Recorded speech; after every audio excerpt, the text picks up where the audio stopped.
Você é bem-vindo aqui. A casa é sua, pode entrar, mesmo vazio de mim, mesmo vazio de mim.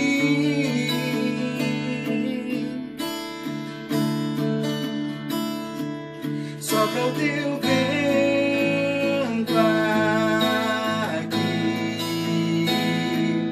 toma o teu trono, vem reinar.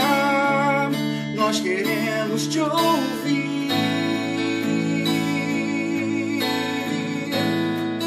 nós queremos te ouvir.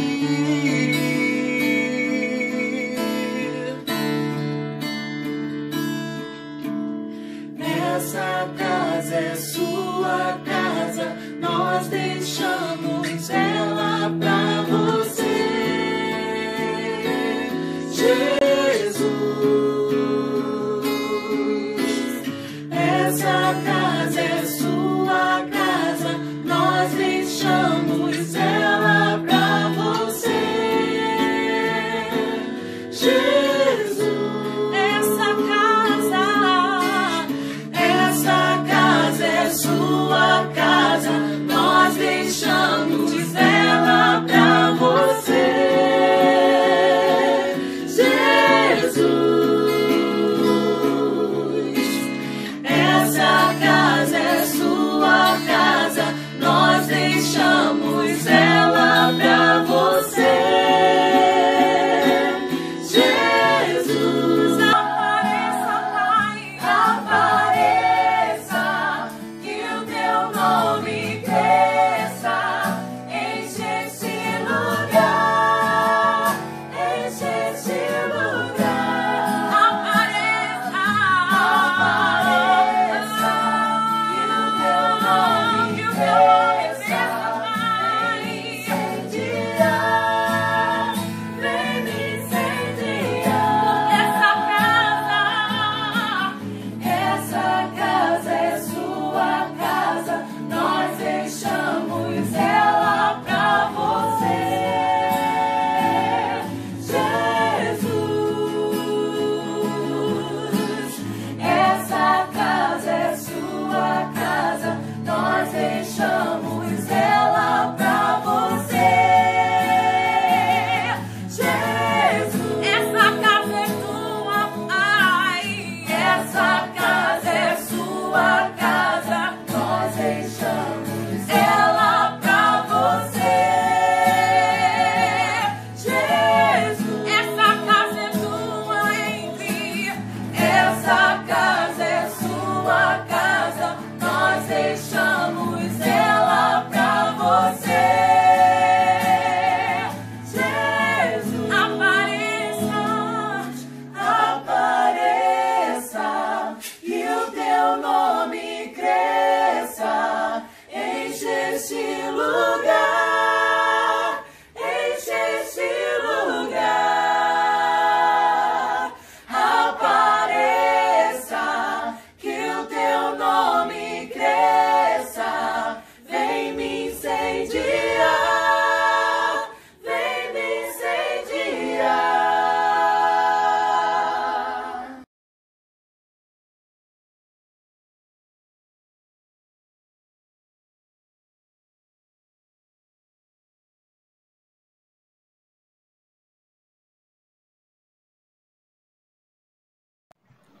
Irmãos, estamos aqui para mais um culto, para nós prestarmos louvor e engrandecimento ao nosso Deus.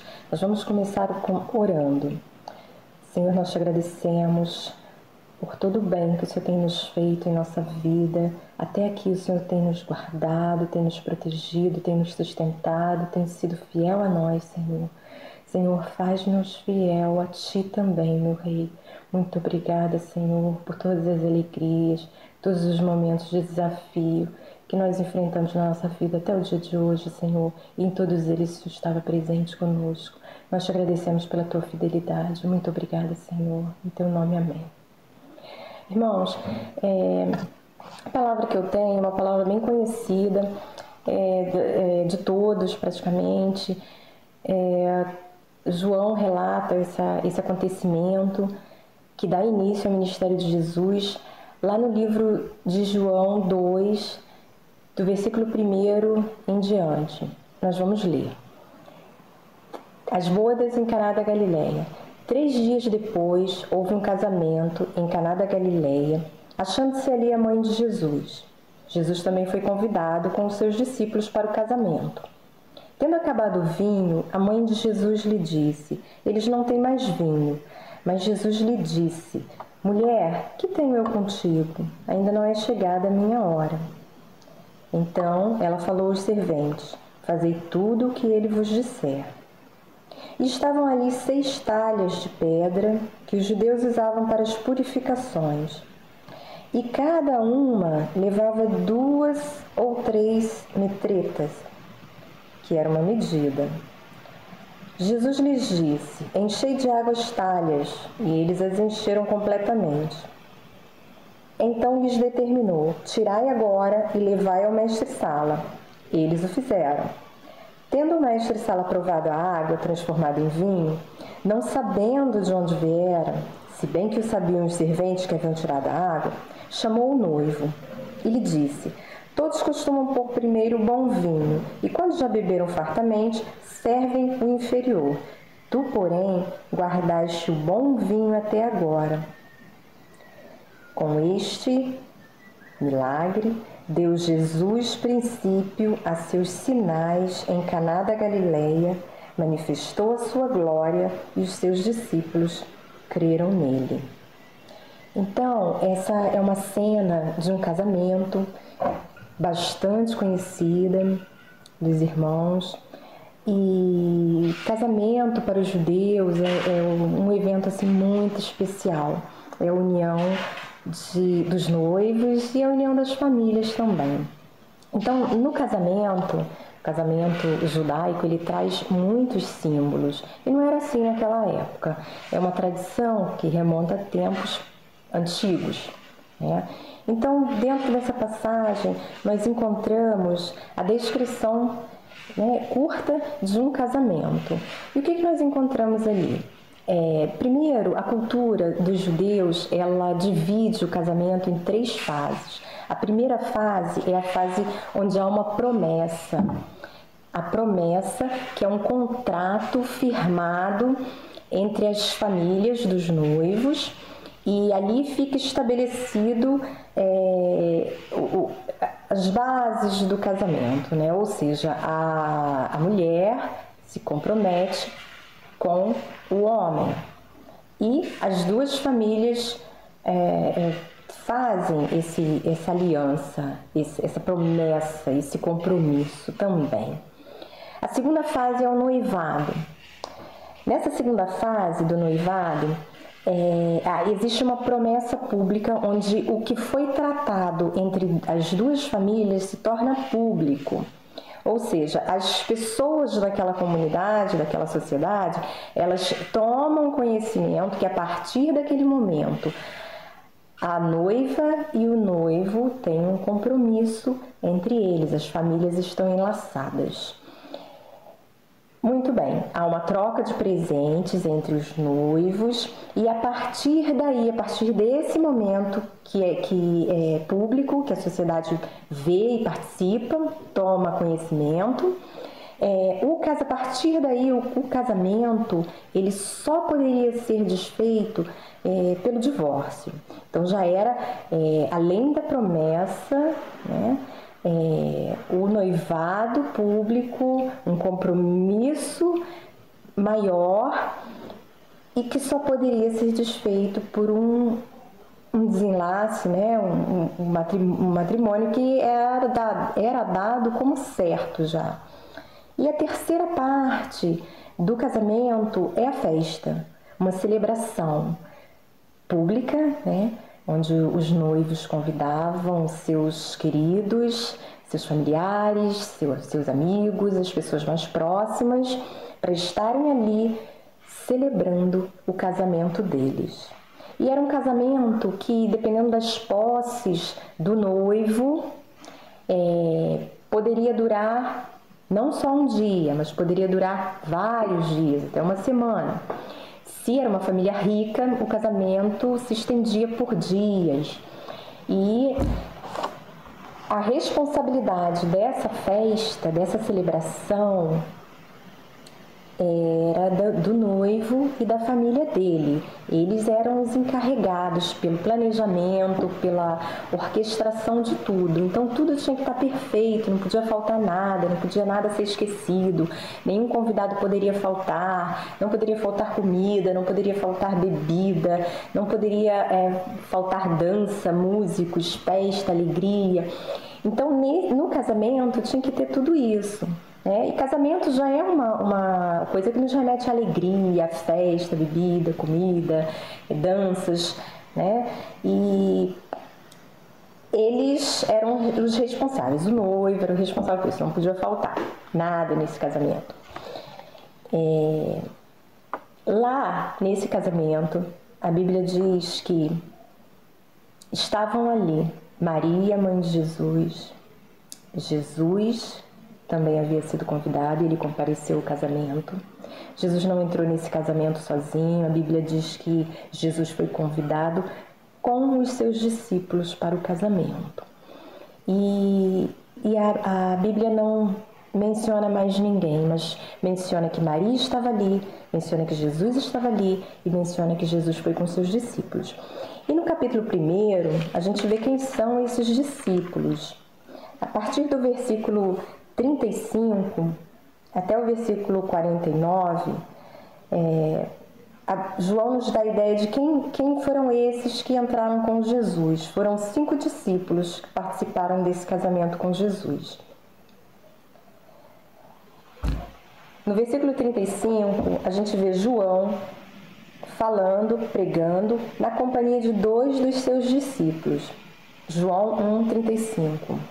E quando Jesus passou, João Batista, nós estamos falando de João Batista exclamou: eis o Cordeiro de Deus. E esses 2 discípulos que estavam com ele, eles ouviram isso e eles seguiram Jesus. E Jesus voltou-se atrás, para trás, e disse: por que buscais? Porque eles estavam seguindo a Jesus. E aí eles disseram: mestre, onde assistes? Onde moras? Onde dormes? E Jesus falou: vinde e vê. E eles foram e viram onde Jesus estava morando e ficaram com ele aquele dia. E João, o escritor do livro, ele explica quem era. Era André. No versículo 40, ele fala assim: era André, irmão de Pedro, um dos 2 que tinham ouvido o testemunho de João e haviam seguido Jesus. O outro era o próprio João. É assim esse entendimento dos teólogos, dos estudantes da Bíblia, porque João não gostava de falar dele mesmo, se referindo a ele. Ele sempre dizia que o discípulo a quem Jesus amava, era sempre assim que ele se referia a ele. Ele não falava dele na primeira pessoa: eu o segui, eu. Então, entende-se que, além de André, um dos 2 que estavam na presença de João Batista e seguiram Jesus, foi ele, foi João e foi André. E João é o único que relata esse fato dos outros evangelhos. João é o único que relata esse início do ministério de Jesus, esse primeiro sinal, esse primeiro milagre que Jesus fez. E depois ele diz assim, que André foi ao seu irmão Pedro, Simão, que depois Jesus o chamou de Pedro. E André levou Pedro a Jesus. Então aqui nós temos André, temos João, temos Pedro. No dia seguinte, depois desses fatos, Jesus vai para Galiléia e ele encontra Filipe. E disse: segue-me, Filipe. E Filipe o seguiu. E depois disso, Filipe, ele encontra Natanael. e diz para Natanael: achamos aquele de quem Moisés escreveu na lei e a quem se referiam os profetas, Jesus, o Nazareno, filho de José.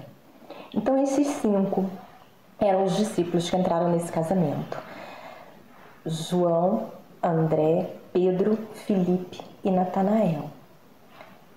E o que é mais bonito de se notar nisso tudo é que Jesus não entra sozinho naquele casamento. Jesus entra acompanhado de 5 discípulos.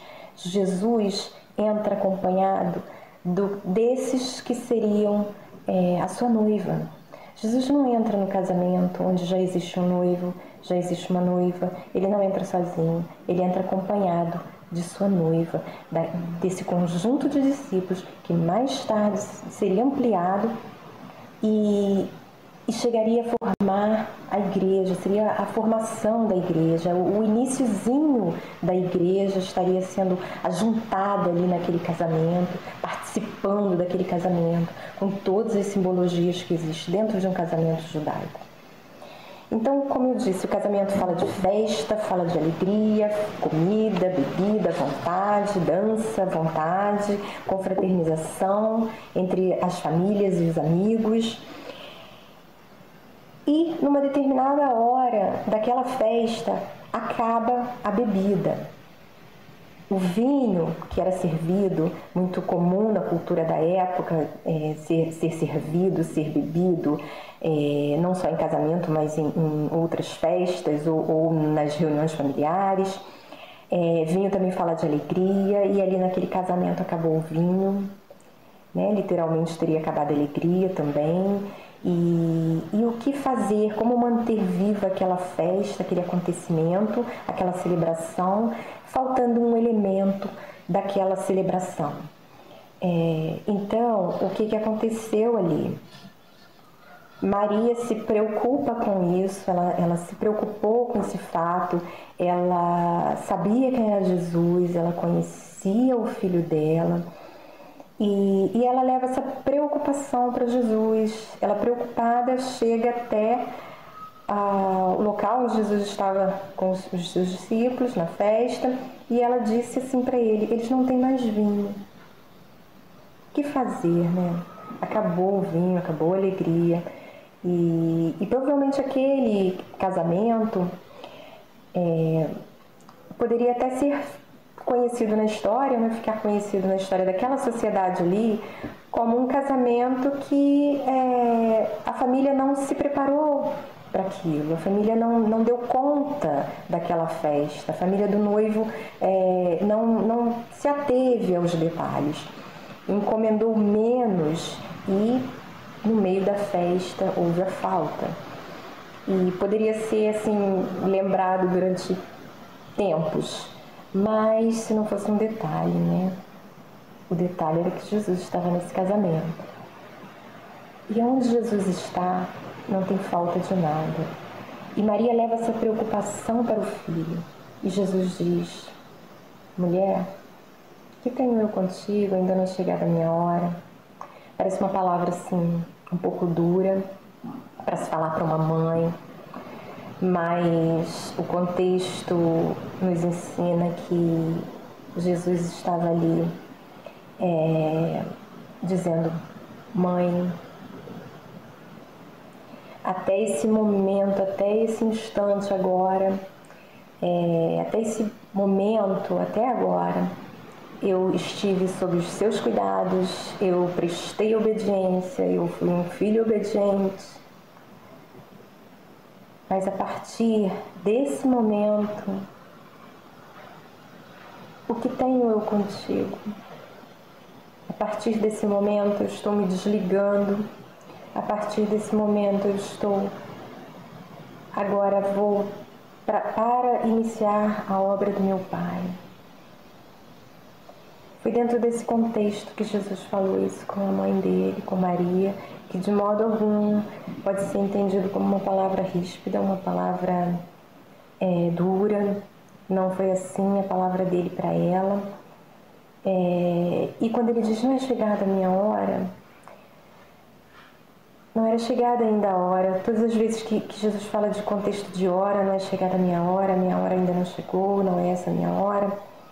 Jesus lembra que existe uma hora para ele derramar o sangue dele. E essa hora foi a cruz do Calvário. Essa hora foi lá no Gólgota. E Jesus rapidamente, ele fala assim, aliás, Maria fala, né? Maria, eu acho que entende esse contexto todo, e ela fala assim, ela fala para os servos, ela dá uma ordem para os servos. Ela não insiste mais com Jesus, ela entendeu o que Jesus falou, e ela fala, chama os servos e fala, fazei tudo que ele vos disser. Façam tudo, e vai ficar tudo bem. E ali num determinado cômodo dessa casa, na entrada provavelmente, haviam 6 talhas de pedra, 6 vasos grandes de pedra, que os judeus usavam para as suas purificações. Eles provavelmente entravam da rua, né, e se purificavam se lavando ali, lavavam os pés, lavavam as mãos. E nesse contexto de purificação eles entravam na casa, depois de terem se lavado. E Jesus viu aquelas talhas e ele mandou os servos encherem, encham as talhas de água, encham totalmente, encham completamente. E eles obedeceram. E quando eles terminaram, Jesus deu uma outra ordem, falou, tirai e levai ao mestre-sala, a pessoa que está no comando da festa, que foi contratada pelo noivo para que a festa corresse de forma perfeita, que ninguém ficasse sem ser servido, e o mestre-sala recebeu aquele vinho e ele provou, a Bíblia diz, que tendo ele provado a água transformada em vinho, sem saber de onde viera, e os servos sabiam, mas também não falaram, ele chamou o noivo, ele chamou aquele que mandou preparar a festa, que contratou ele. E esse mestre-sala fala, todos costumam pôr primeiro o bom vinho, todos servem o que é melhor, o que há de melhor, mas você fez diferente.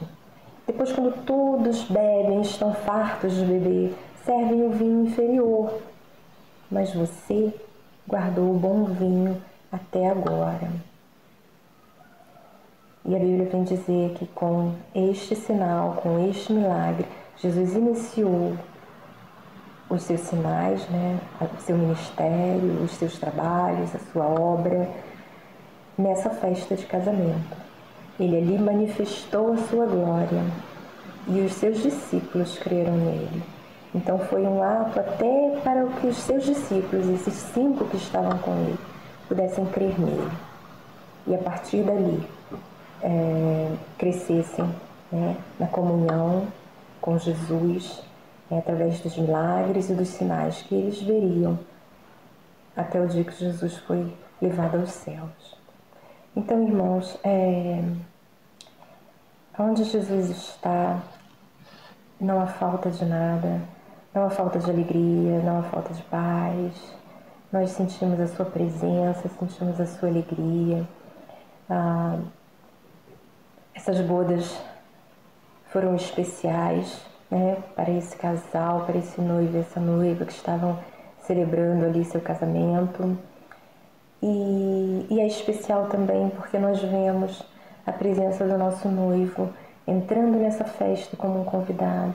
É especial porque nós vemos ali a noiva de Jesus no seu iniciozinho, só com 5 pessoas, o início da igreja, o início da noiva, daquela que seria a noiva, a igreja formada como instituição, entrando ali e celebrando junto com Jesus esse casamento, celebrando em alegria, podendo ver um milagre de Jesus, podendo crer nele. A Bíblia diz que eles creram nele, né? Jesus manifestou a sua glória ali naquele casamento, em público pela primeira vez, e ali houve, a alegria voltou, né? houve surpresa, houve contentamento, a alegria voltou, os discípulos puderam se alegrar também. E traz pra gente esse ensinamento, né? A presença de Jesus na nossa vida, a presença de Jesus diariamente conosco, a nossa devoção a Ele, o nosso devocional a Ele diário, a nossa comunicação com Ele diariamente. Isso nos enche de alegria, enche o coração dele de alegria também, nos enche de alegria também. Então esse é o nosso Senhor. Nosso Senhor tem prazer em dar alegria, o nosso Senhor tem prazer em dizer: estou aqui contigo, estou aqui por você, estou aqui para você. Esse é o nosso Senhor, é o Senhor que nós escolhemos para andar com Ele, para viver com Ele, e Ele conosco. Ele tem alegria na nossa presença com Ele, Ele tem alegria no nosso passar tempo com Ele. Nós precisamos passar tempo com o nosso noivo, nós precisamos gastar tempo, não gastar tempo de jogar fora, não gastar tempo nesse sentido de desperdício, mas nós precisamos ter tempo, nós precisamos gastar tempo, nós precisamos gastar a nossa vida com Ele, nós precisamos sim servir ao Senhor com alegria, porque Ele é a nossa alegria, Ele é o único capaz de nos encher de alegria, encher nosso coração de alegria. Então esse é o nosso Senhor. Com certeza esses noivos tiveram também uma grande alegria em saber o que estava acontecendo ali no casamento deles. Um casamento que poderia estar fadado ao fracasso, poderia estar fadado as pessoas ficarem falando, aconteceu isso no casamento de fulano, faltou o vinho, faltou alegria, as pessoas tiveram que ir embora mais cedo da festa. Mas Jesus estava ali naquele casamento e nada disso aconteceu. Então, onde Jesus está, Ele muda as circunstâncias da nossa vida, dos acontecimentos, das circunstâncias da nossa vida. Então ele é essa pessoa que tem esse poder, ele tem esse poder de mudar, ele promove a mudança. Basta nós deixarmos, basta nós sermos obedientes. Se esses servos não fossem obedientes, não tivessem servido, enchido as talhas de água, talvez isso não teria acontecido, se dissessem não vamos fazer, não tem nada a ver, água com vinho, uma coisa é uma coisa, outra coisa é outra. Mas eles obedeceram. E realmente, de fato, água não é vinho, mas como Deus, Ele é soberano sobre todas as coisas, Ele é soberano sobre as circunstâncias da vida, circunstâncias estabelecidas na natureza por Ele mesmo. Água não é vinho, vinho não é água. Mas a soberania e o poder de Jesus fez com que aquilo que era água se transformasse em outra substância, agradável ao paladar, melhor do que o que havia sido servido antes. Então Jesus para nós é essa pessoa que tem prazer em nos agradar e nos dar. Nós também temos que devolver isso para Ele, na mesma medida, na intensidade também do nosso coração. Essa é a palavra que eu quero deixar com vocês. Eu agradeço a oportunidade em nome de Jesus.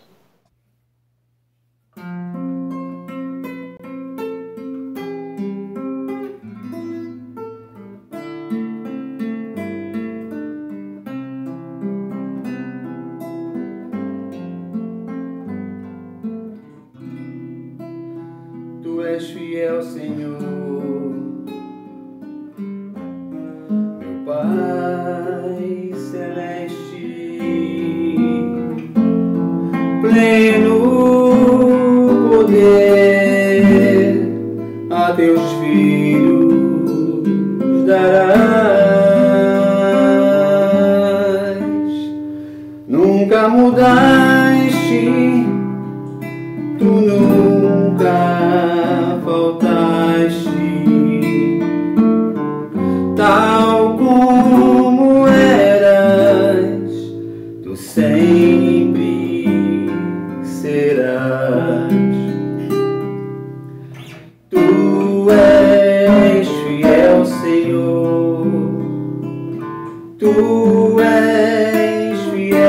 Senhor, dia após dia, com bênçãos sem fim. Tua mercê me sustenta e me guarda. Tu és fiel, Senhor, fiel a mim.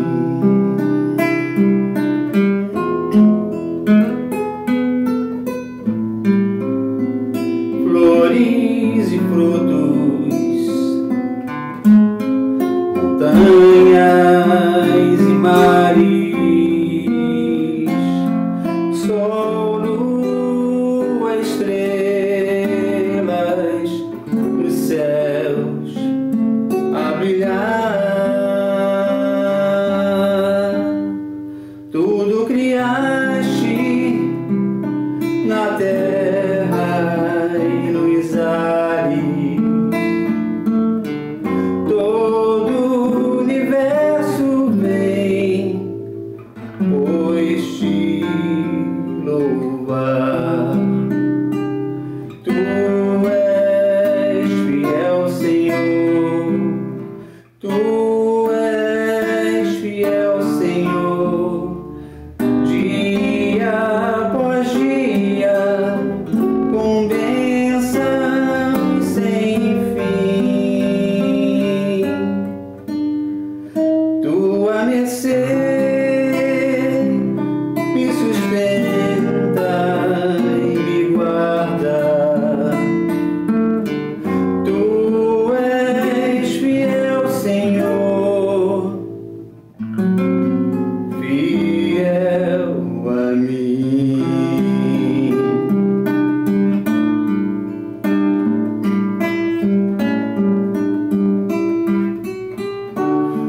Pleno perdão tu dás, paz, segurança. Cada momento tu me guias, Senhor, e no porvir, ó que doce esperança,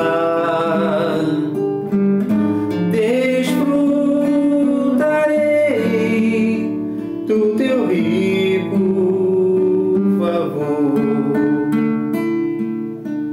Tu és fiel, Senhor. Tu és fiel, Senhor, dia após dia, com bênção sem fim. Tua mercê me sustenta e me guarda. Tu és fiel, Senhor. Tu és fiel, Senhor. Tu és fiel, Senhor, fiel a mim.